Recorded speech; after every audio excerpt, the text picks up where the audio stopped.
My Hero Academia, Deku's 10 Biggest Failures, Ranked. Deku is well on his way to becoming the #1 hero in My Hero Academia, but he's experienced a few failures in the midst of it all. Izuku Midoriya, also known as Deku, is a student in My Hero Academia's Class 1A. He aspires to be a professional hero in order to help others, often finding himself moving to save someone before thinking. He is also All Might's successor, having inherited his quirk One for All. Deku, like anyone else, is bound to make mistakes, and he has made plenty of them throughout the series. Some of what he considers to be his worst failures were out of his control, but he can't help but blame himself, as he feels that it is his responsibility to protect everyone that he can. At the very least, he has learned from most of his failures, which will eventually make him a better hero. 10. Not stopping Tenya Ida from pursuing Stain. One of Deku's regrets was not saying more to Ida after Ida's older brother was attacked by Stain. Ida pretended to be fine and never told anyone at school anything about the incident. Deku and Ochiko Uraraka approached him to tell him that they were there, he needed to talk. However, this wasn't enough to make Ida feel better. Ida's frustrations only grew. And he went off to look for and fight Stain on his own. 9. Not helping Eri earlier. Deku and Lemillion first met Eri while she was trying to escape from Overhaul. Both of them could immediately tell that Eri was terrified of the villain. But neither of them did anything to stop her from leaving with Overhaul. Since they were both still students, they knew it was impossible for them to have done anything. However, Deku and Lemillion were filled with regret and felt that doing nothing in that moment was their absolute biggest failure.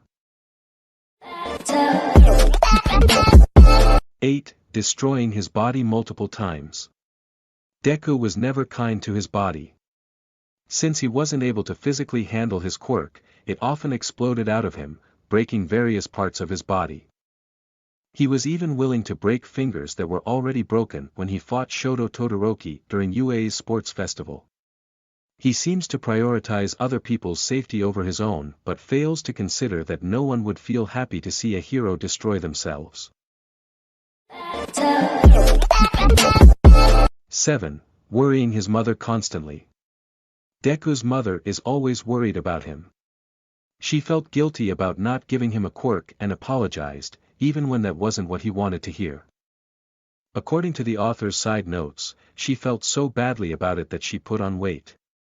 After enrolling in UA, Deku would constantly get severely injured or attacked by the League of Villains. And it's a miracle that his mother never forced him to drop out for his own sake. 6. Making his connection with All Might too obvious. Deku was extremely careless about All Might's identity, as well as about their connection to each other. Before All Might's identity was exposed to the world in his fight against All for One, Deku would often call out All Might's hero name in public.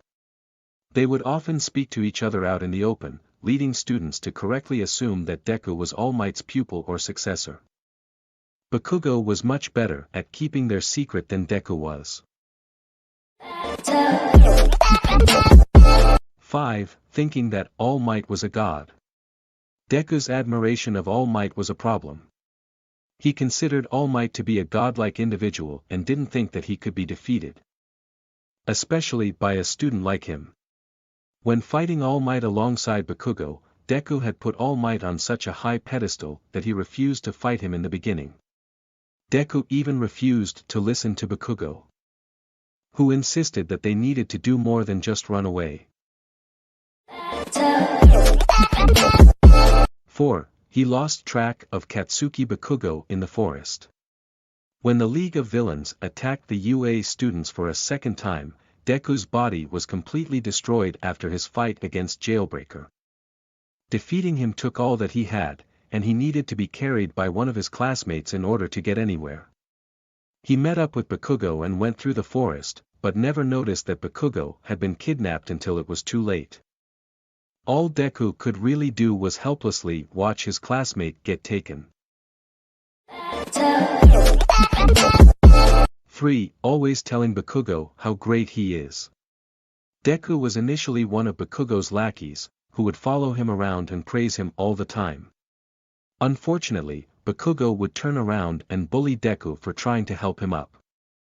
After getting his quirk, Deku kept considering Bakugo a friend and didn't stop telling Bakugo how great he was, even though Bakugo never wanted to hear it from him.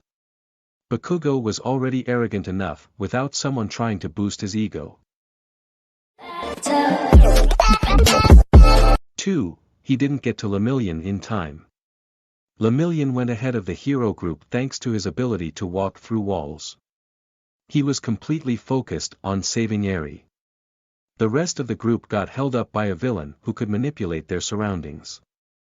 However, once the villain was defeated, every hero hesitated since Rock Lock was wounded. Even Deku paused, despite knowing that Lemillion was fighting Overhaul by himself. Thanks to this, Deku arrived to the fight after Lemillion lost his quirk. 1. Losing control of his second quirk. In his fight against Class 1B, Deku discovered that he had another quirk. Unfortunately, he completely lost control of the quirk.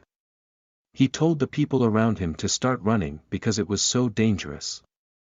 If not for Hitoshi Shinso having a quirk that could brainwash him, Deku might have seriously injured someone with his quirk. The former wielder of that quirk scolded him for not being able to use it properly. But Deku just isn't great at controlling his powers.